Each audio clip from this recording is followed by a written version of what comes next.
Pour cette nouvelle vidéo, je vous propose de partir à la découverte d'un territoire à l'histoire passionnante et tumultueuse, au climat et au paysage contrastés, à la culture riche et diverse et à la population accueillante. Bref, nous partons en Géorgie.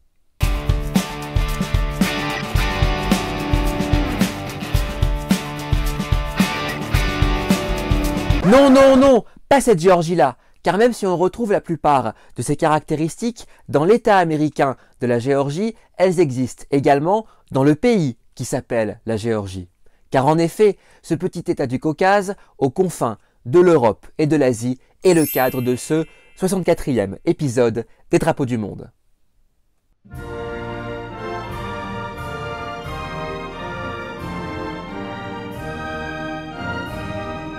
Située en Asie de l'Ouest, aux portes de l'Europe, la Géorgie est un État qui, dans ses frontières, internationalement reconnues, a une superficie de 69 700 km² et compte 4 millions d'habitants. Bordant la mer Noire à l'ouest, la Géorgie a pour voisins la Russie au nord, l'Azerbaïdjan au sud-est, l'Arménie au sud et la Turquie au sud-ouest. Le territoire géorgien comprend en son sein deux territoires au statut contesté, l'Abkhazie et l'Ossétie du Sud, et qui sont source de tensions avec la Russie depuis plus de 30 ans. Nous y reviendrons plus tard, à la fin de cette vidéo. Comme je l'ai dit à l'instant, la Géorgie se trouve dans la région du Caucase, plus précisément dans le Sud-Caucase, appelé aussi Transcaucasie. Le pays semble comme coincé entre deux chaînes de montagnes, le Grand Caucase au nord et le Petit Caucase au sud, avec une plaine centrale qui abrite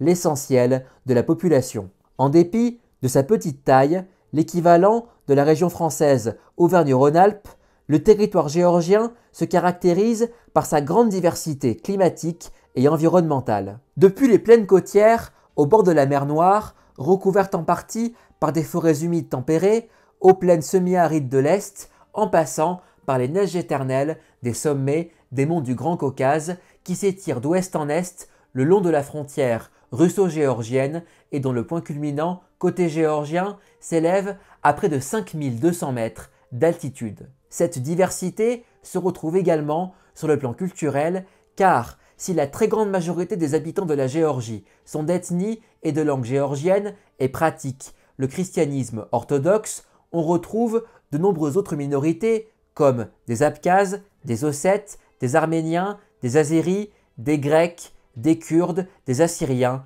ou encore des Juifs. La communauté juive de Géorgie est d'ailleurs l'une des plus anciennes au monde puisque les premiers d'entre eux sont arrivés sur l'actuel territoire de la Géorgie au VIe siècle avant Jésus-Christ, après avoir fui les persécutions dont ils étaient victimes durant leur captivité à Babylone. Située au sud-est du pays, dans une vallée coincée entre le Grand Caucase et le Petit Caucase, la capitale géorgienne, Tbilissi, compte 1,2 million d'habitants, soit plus d'un quart de toute la population de la Géorgie. Contrairement à d'autres peuples voisins, les Géorgiens ne sont, sur le plan linguistique, ni des Indo-Européens, ni des turcophones. Leur langue, le géorgien, est le principal idiome de la famille des langues kartvéliennes, l'une des nombreuses familles de langues que l'on trouve dans cette région d'une incroyable richesse culturelle, linguistique et religieuse qu'est le Caucase. D'ailleurs, les Géorgiens eux-mêmes appellent leur pays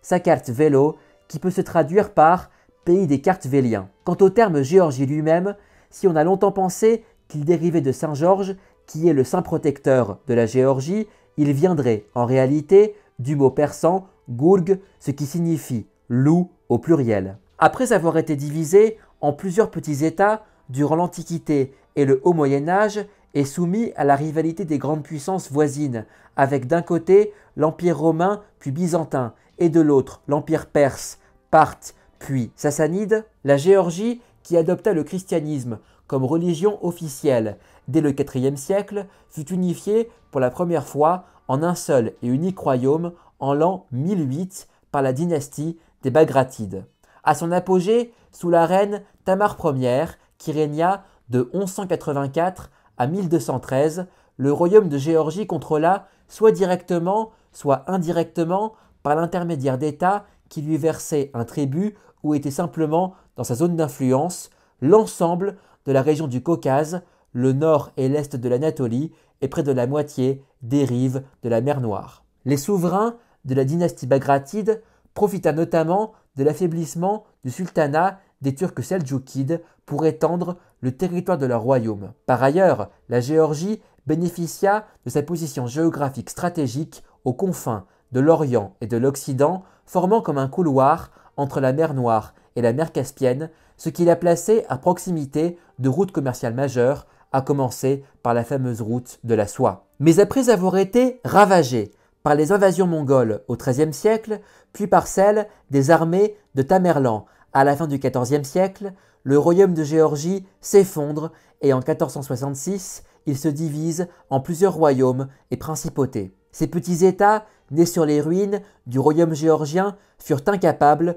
de résister seuls aux appétits des grandes puissances environnantes, à savoir l'Empire ottoman et l'Empire perse. Pour échapper à l'emprise de ces deux puissances musulmanes, les souverains géorgiens, de confession chrétienne orthodoxe, se tournent vers un nouvel empire en pleine ascension, situé plus au nord, lui aussi orthodoxe, et qui depuis les XVIe, XVIIe siècles ne cesse de s'étendre, notamment en direction du Caucase, la Russie. La Russie annexe officiellement une partie de l'actuelle Géorgie en 1801. Mais alors qu'ils comptaient sur le rattachement de leur territoire à l'Empire russe pour protéger leurs intérêts, les membres de la famille royale des Bagratides furent déportés de Géorgie sur ordre du tsar Alexandre Ier. Pendant que les Russes conquièrent le reste du territoire de l'actuelle Géorgie au cours du XIXe siècle, grâce à des victoires militaires sur les Perses et les Ottomans, le régime tsariste impose à la Géorgie, comme partout ailleurs dans son immense empire, une politique de russification, ce qui provoqua en réaction l'émergence d'un sentiment national géorgien. Le 22 avril 1918, alors que la Russie est déchirée par une guerre civile suite à la prise du pouvoir par les bolcheviks l'année précédente, un commissariat rassemblant des représentants des principaux peuples du Caucase proclame l'indépendance de la République fédérative démocratique de Transcaucasie qui était composée des trois nations formant cette région, la Géorgie, l'Arménie et l'Azerbaïdjan. Mais à peine un mois plus tard, en raison de fortes tensions interethniques, la fédération fut dissoute et la République démocratique de Géorgie fut proclamée le 26 mai. Pour la première fois depuis 450 ans, la Géorgie fut de nouveau indépendante et unifiée en un seul État. Mais cette liberté retrouvée sera de courte durée, puisqu'en février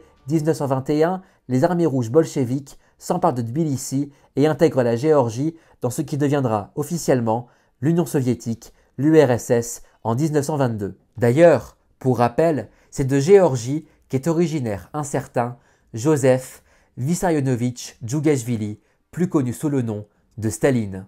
Dès 1921, la République socialiste soviétique de Géorgie fut créée et de 1922 à 1936, elle faisait partie de la République socialiste fédérative soviétique de Transcaucasie aux côtés des autres républiques soviétiques d'Arménie et d'Azerbaïdjan. À la fin des années 80, alors que l'étau du régime sur la population soviétique se dessert grâce aux réformes initiées par Mikhaïl Gorbatchev, les Géorgiens s'exprimèrent de plus en plus en faveur de l'indépendance. La répression d'un soulèvement pacifiste à Tbilissi en avril 1989 marqua un tournant décisif qui ne fit qu'accélérer le processus ayant mené à la rupture avec Moscou. En octobre 1990, les premières élections libres de l'histoire de la Géorgie virent le triomphe des indépendantistes. Et le 9 avril 1991, le Soviet suprême,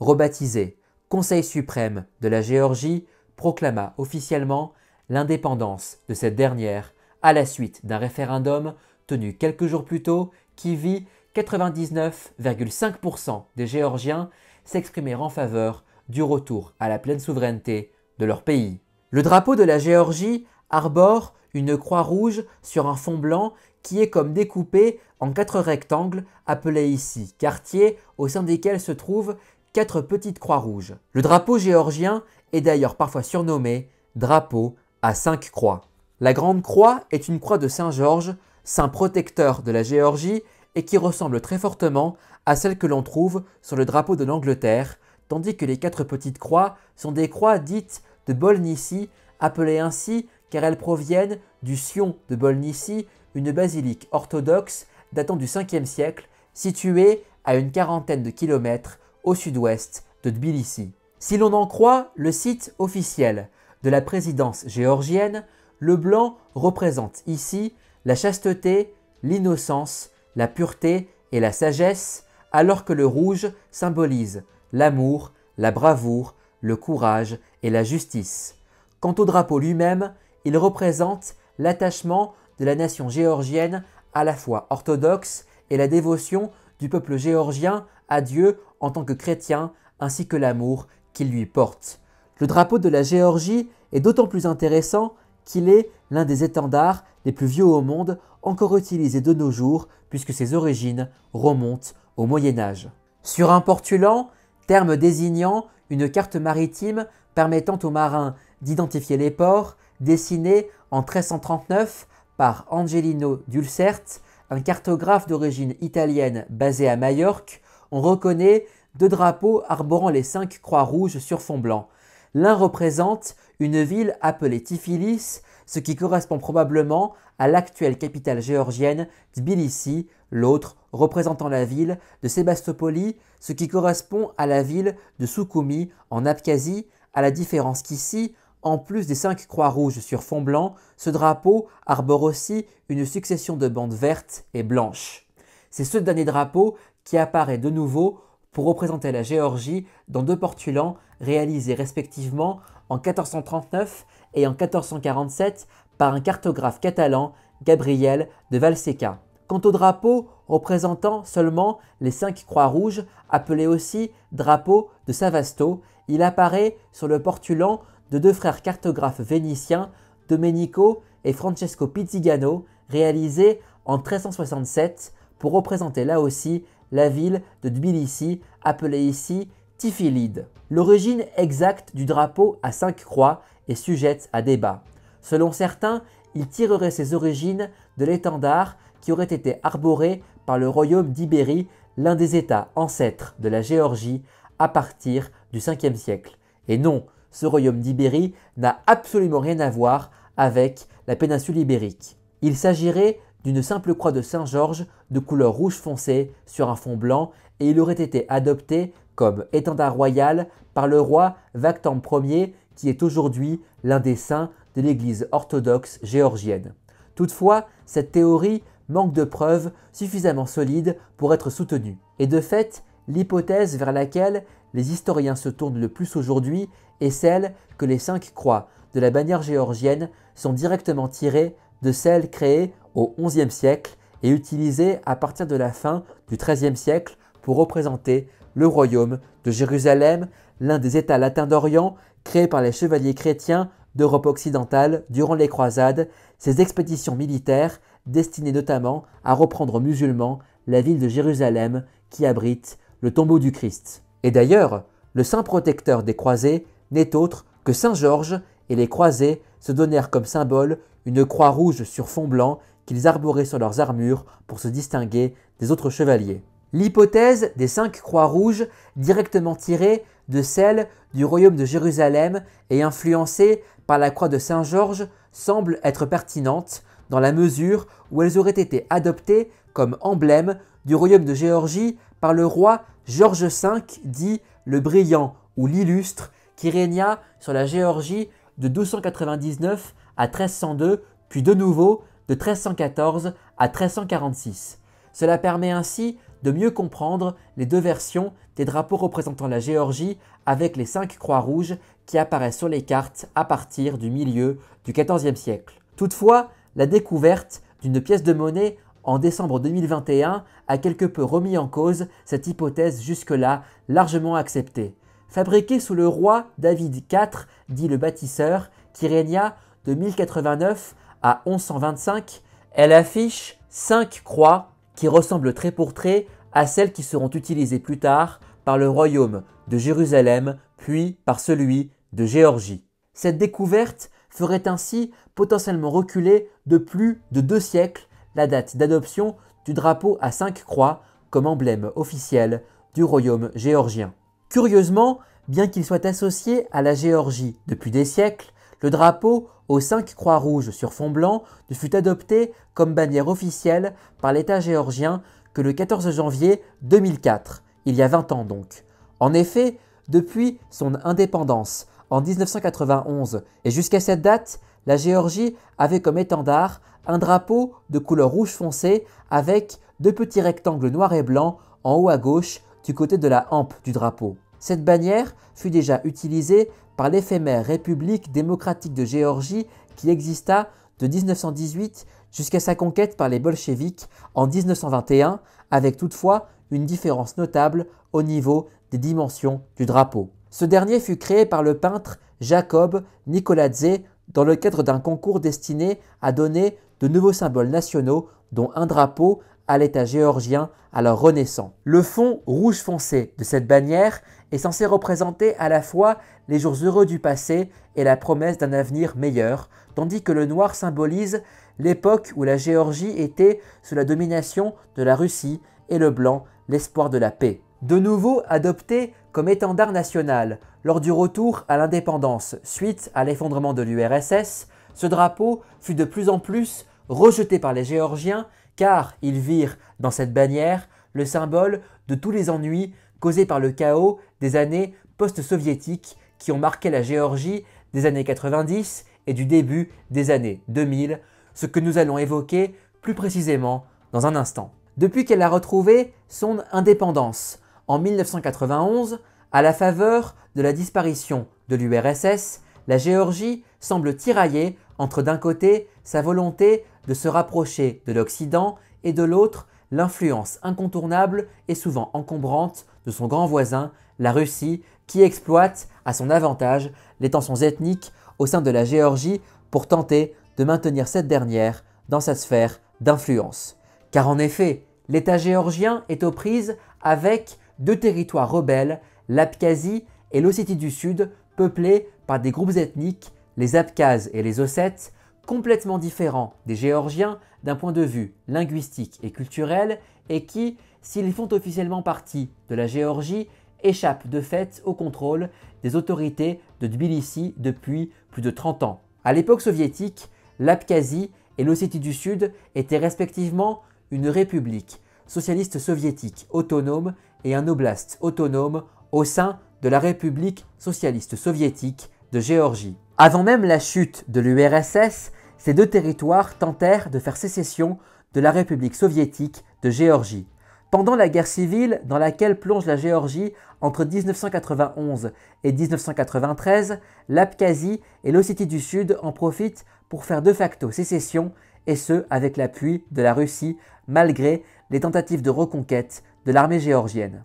La Géorgie perdit dès lors le contrôle de ces territoires qui sont pourtant internationalement reconnus comme lui appartenant. Entre les années 90 et le début des années 2000, la Géorgie, sous la présidence d'Eduard Shevardnadze, ancien ministre des Affaires étrangères soviétique sous Gorbatchev, connaît une série de problèmes similaires à ce que connaissent les pays de l'ancien bloc soviétique à cette époque. Crise économique, inflation, chômage, corruption généralisée, émergence d'une économie parallèle, emprise des groupes mafieux, tensions interethniques, autoritarisme politique. C'est dans ce contexte que le 3 novembre 2003, à la suite d'accusations de fraude massive lors des élections législatives organisées la veille, des manifestations monstres éclatent dans tout le pays. Elles aboutiront le 23 novembre à la démission de Shevardnadze et à l'annulation des législatives 2 jours plus tard. Ce soulèvement populaire fut appelé « Révolution des Roses » car le 22 novembre, au plus fort des manifestations, le chef de l'opposition, un certain Mikhail Saakashvili, fit irruption avec ses partisans dans le parlement géorgien avec une rose à la main. En janvier 2004, Saakashvili fut élu président de la Géorgie avec 97% des voix et en mars, son parti remporta une majorité écrasante aux législatives. L'une des premières mesures prises par le nouveau chef de l'État fut de remplacer en tant qu'étendard national le drapeau rouge foncé trop associé à l'époque chaotique des années Shevardnadze pour le remplacer par le drapeau aux 5 croix rouges sur fond blanc pour à la fois marquer le début d'une nouvelle ère pour la Géorgie et son peuple et pour se placer dans la continuité du passé prestigieux incarné par l'ancien royaume de Géorgie. D'ailleurs, ce drapeau apparaissait déjà sur le logo du parti politique de Saakachvili, le Mouvement national uni, créé en 2001. Durant ces 8 années, à la tête de l'État géorgien, Saakachvili mit en place une série de mesures qui avaient pour objectif d'éloigner la Géorgie de la Russie et de se rapprocher des Occidentaux avec la perspective d'une adhésion du pays à l'Union européenne et à l'OTAN. Il libéralise l'économie du pays, fit voter des réformes visant à désoviétiser et à moderniser les secteurs de la justice, de la santé et de l'éducation et lança une lutte sans merci contre la corruption. Surtout, l'objectif principal de Saakachvili était de restaurer la souveraineté de la Géorgie sur tout son territoire officiel, autrement dit de récupérer l'Abkhazie et l'Ossétie du Sud. Après avoir, dès son arrivée au pouvoir, réussi à empêcher la sécession de la République autonome d'Adjari, un territoire où vit une importante communauté musulmane, Saakachvili augmenta considérablement les dépenses militaires de son pays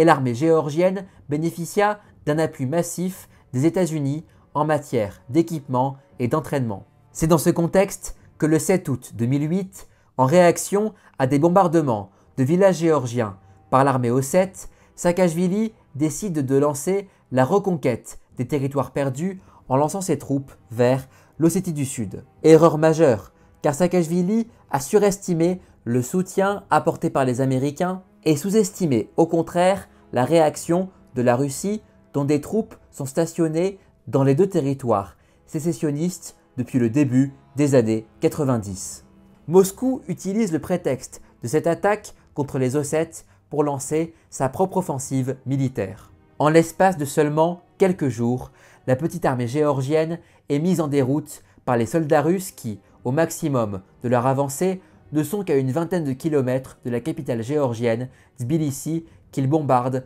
à plusieurs reprises. Le 16 août, suite à une médiation de la France et de l'Union européenne, un cessez-le-feu est signé. La guerre s'achève et la Russie retire ses troupes de Géorgie, mais pas d'Abkhazie ni d'Ossétie du Sud dont elle reconnaît les indépendances le 26 août en violation totale des accords de cessez-le-feu qui prévoyaient que les soldats russes se retirent de tout le territoire internationalement reconnu de la Géorgie qui décide alors de rompre ses relations diplomatiques avec la Russie. Au moment où je tourne cette vidéo, celles-ci n'ont toujours pas été rétablies bien que des relations informelles se soient développées depuis.